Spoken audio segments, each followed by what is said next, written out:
Finally, let's review some other customization options. Let's first go in Tools and see that we can actually change the color of my Doc Harper. This might seem as pretty superficial, but it can be sometimes pretty nice to change the color that you have always been working with.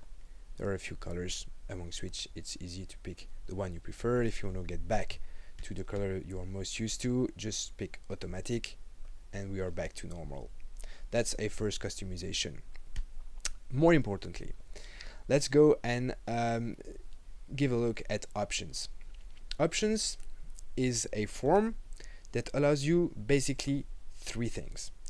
The first one is picking a default category. What is a default category? Well, anytime I'm going to click and make a new document, I can see, like I'm doing right now, what I see is that there is a category that is picked, a default category. In this case, my default category is documents. So if ever I just click on create new document, it's going to be the default category that is selected. Well, let's say I want to change that.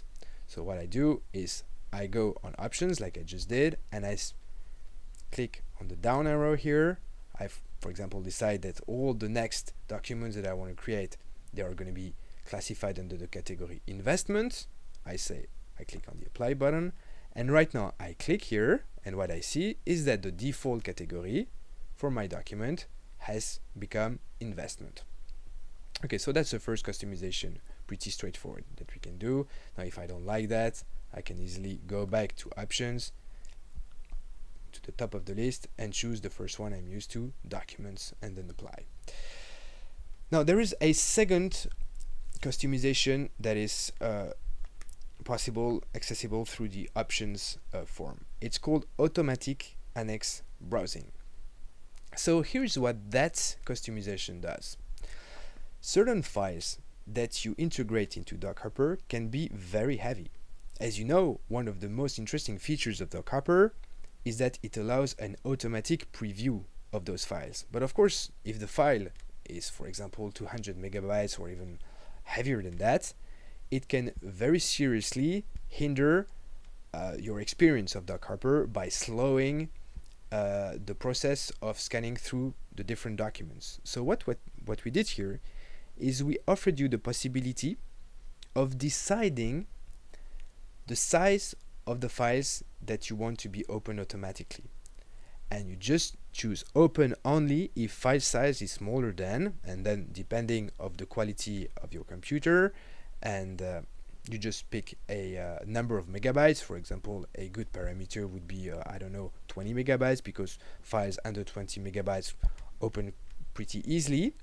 And if a file that you are about to preview is heavier than 20 megabytes, well, it will not be automatically previewed. There will be a little button appearing right here where there will be a preview, allowing you, if you want to check that, to preview that file, to click on it and it will open. If you want to get back to the usual setting, just click open regardless of file size. Finally, results display. This we have already encountered in a few tutorials before.